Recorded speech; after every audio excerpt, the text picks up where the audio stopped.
Hello and welcome back to another episode of Star Wars Shatterpoint Puzzles. We've got 3 fresh puzzles here for you today, testing out some new things for us to learn, so let's dive right in.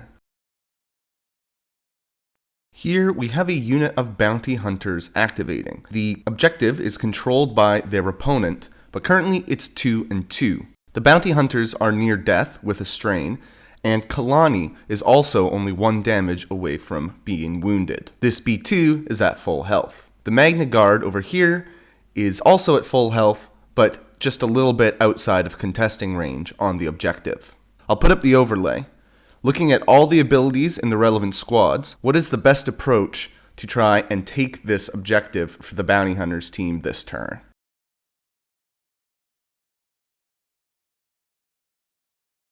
So first of all, if the bounty hunters use their tactic to move, they'll trigger the strain, become wounded, and end their activation. That's not going to help us. So we will not use the tactical ability. Therefore, we should also use our first action to recover, taking off the strain, and a damage while we're at it. Otherwise, anything we do, we're going to just become wounded.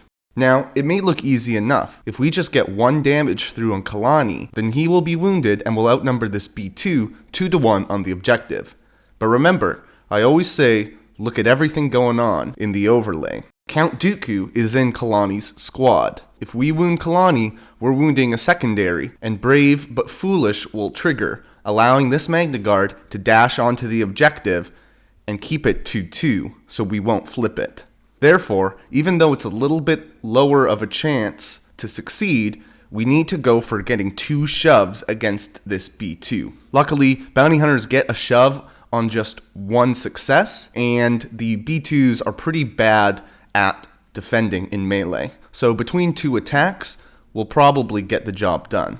One thing to think about though is that we want to start with this back bounty hunter, because if we start with the other bounty hunter, there's a chance that we could shove the B2 out of range of the other bounty hunter, so the bounty hunter is trapped in melee with Kalani and must attack Kalani.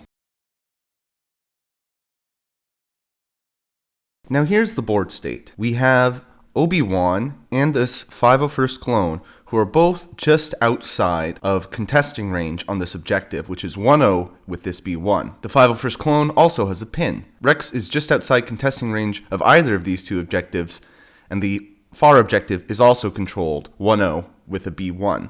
We have Rex in reserve, and we draw Obi-Wan Kenobi. What can we do here to ensure we can take both of these active objectives this turn?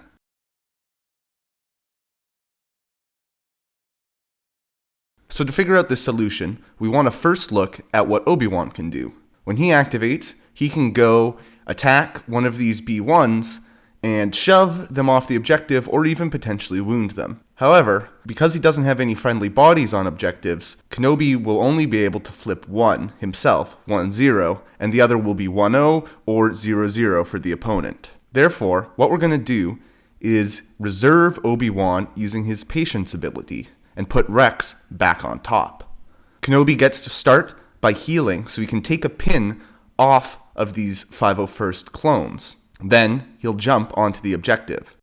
When Rex activates, he can use his tactical ability to move that clone onto the objective. Then Rex can just go over and smack this B1 to almost certainly get a shove, putting them off the objective. That will be 1-0 on Rex's objective and 2-1 on Kenobi's objective, securing both for the Republic.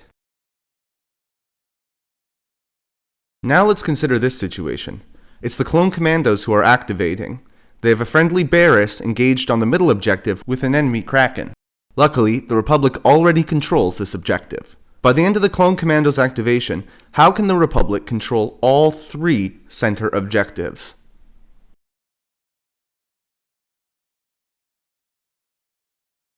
As you can probably tell, the clone commandos are too far away for an advance plus dash to get them to that far objective. If they run their entire tree, they could get an extra reposition, but that's fairly unlikely. However, if you remember that slipaway exists as an ability, as I often forget, then this will actually be pretty simple. The Republic commandos just need to attack Kraken. Barris can then use Slipaway to go for that far objective with her reposition. Assuming they don't wound Kraken, one has to go to the middle to shore that up, and the other can take this empty objective on the right. At the end of the round, Barris will be 1-0 on her objective, the Clone Commando will keep it 1-1 in the middle, so it stays with the Republic, and the other Clone Commando will take 1-0 on his objective. That's it for the puzzles today. Hopefully these were some good brain teasers. If you came up with some other solutions that I didn't see, let me know in the comments, and see you next time.